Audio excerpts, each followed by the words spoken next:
మహారాష్ట్రలో జరిగినటువంటి ఎన్నికలు, ఈ ఎన్నికలకు సంబంధించి ఇప్పటికీ కూడా ఇంకా చర్చ జరుగుతూనే ఉంది. గతంలో ఏపీ ఎన్నికలు అదేవిధంగా ఇప్పుడు మహారాష్ట్ర ఎన్నికలు అదేవిధంగా ఈరోజు ఏదైతే మహారాష్ట్రలో అవకతవకలు జరిగాయి ఈవీఎంల ద్వారా అని చెప్పి కాంగ్రెస్ పార్టీ ఏదైతే చెప్తా ఉందో, సో దీనికి సంబంధించి అసలు ఏం జరుగుతూ ఉంది, మరి ఈ ఎలక్షన్ కమిషన్ కూడా వాళ్ళకు క్లారిఫై ఇస్తా అని చెప్పింది. అసలు ఏంటి మొత్తం ఈ వ్యవహారానికి సంబంధించి మీరు ఏం చెప్తారు అసలు?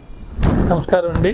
ముందుగా ఇండియన్ లాస్ యూట్యూబ్ ఛానల్ ప్రేక్షకులకి, యాజమాన్యానికి మరియు వీక్షకులందరికీ కూడా ప్రత్యేక ధన్యవాదాలు, కృతజ్ఞతలు, అభిమానాలు, స్వాగతాలు. మహారాష్ట్రలో 288 సీట్లు ఉంటే 230 సీట్లు మహాయుతి గెలిచింది. కాంగ్రెస్ పార్టీ కేవలం 16 గెలిచింది.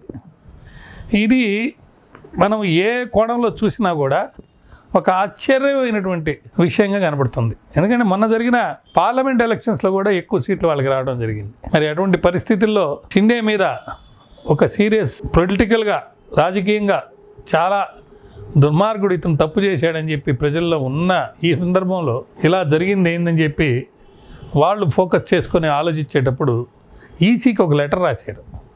ఆ లెటర్లో వాళ్ళు చెప్పింది ఏంటంటే, కొన్ని పోలింగ్ బూత్స్లో సుమారు 10,000 మంది ఓటర్స్ని తీసేయటం, లేకపోతే 10,000 మందిని జత చేయటం, మళ్ళా కౌంటింగ్ అయిపోయిన తర్వాత, పోలింగ్ అయిపోయిన తర్వాత ఎంతమంది ఏందని చెప్పి, ఎంతమంది పోల్ అయినాయి, ఎన్ని ఓట్లు ఉన్నాయనంటే దానికి సంబంధించి డేటా కూడా కరెక్ట్గా ఇవ్వకపోవటం, ఈవీఎంస్ సరిగా పనిచేయకపోవడం, ఇలాంటి అనేక విషయాల్ని మరి ఆ కంప్లైంట్లో రాసి మాకు పర్సనల్ హీరింగ్ ఇవ్వండి, మేము వచ్చి చెప్తామని చెప్పి మరి కాంగ్రెస్ పార్టీ వాళ్ళు ఒక లెటరు ఈసీకి రాయడం జరిగింది. చాలా ఇన్కన్సిస్టెన్సీస్ అనమాట. ఒకరు చెప్పేదానికి పొంతం లేకుండా ఉండేటట్టుగా ఉన్నట్టు మరి ఓటింగ్లో కానీ, కౌంటింగ్ ప్రాసెస్లో కానీ, ఈ రీసెంట్గా జరిగిన ఎలక్షన్స్లో మహారాష్ట్రలో జరిగిందని చెప్పేసి వాళ్ళు అడిగారు. అది కూడా వాళ్ళు చెప్పేది ఏంటంటే, ఆర్బిట్రరీగా ఎవరికి ఏమీ ఇన్ఫర్మేషన్ సరిగా లేకుండా ఓటర్స్ పేర్లను డిలీట్ చేశారు, కొన్ని దగ్గరలో యాడ్ చేశారు, ఆల్మోస్ట్ ప్రతి కన్స్టిట్యున్సీలోనే ఇలా జరిగింది అని చెప్పేసి వాళ్ళు క్వశ్చన్ చేశారు. అది కూడా కాకుండా జవాబు లేని విధంగా తప్పులు జరిగినాయి అని చెప్పి కూడా చెప్పడం జరిగింది. దీనికి సంబంధించి 3వ తారీఖు మీరు రండి, మనం చర్చించుకుందాము, వీటన్నిటికి సంబంధించి మా దగ్గర సరైన ఆన్సర్స్ ఉన్నాయి, ఏదైనా తప్పులు ఉంటే రెక్టిఫై చేస్తాను రండి అని చెప్పి ఈరోజు ఒక మీటింగు ఢిల్లీలో ఏర్పాటు చేయడం జరిగింది.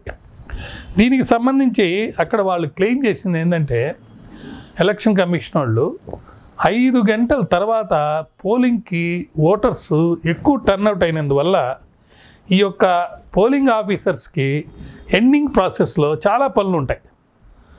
కేవలం ఓట్లు వేసే దానికి సంబంధించే కాకుండా వేసిన ఓట్లకు సంబంధించిన డేటా ఫిల్ చేయడంలో కానీ, ఎవరెవరి దగ్గర సంతకాలు తీసుకోవాలో అవన్నీ తీసుకోవడం కానీ, లేదా ఎలక్షన్స్లో ఓటింగ్ అంతా అయిపోయిన తర్వాత ఆ బాక్స్ని సీల్ చేయడంలో కానీ, ఇటువంటి పనులు, అంటే ఎలక్షన్ ప్రాసెస్లో భాగంగా అనేక పనులు ఉంటాయి కాబట్టి ఆ పనులు చేసే సందర్భంలో మరి కొంత డేటా ఇన్ఫర్మేషన్ అనేది ఇన్కరెక్ట్గా వచ్చింది.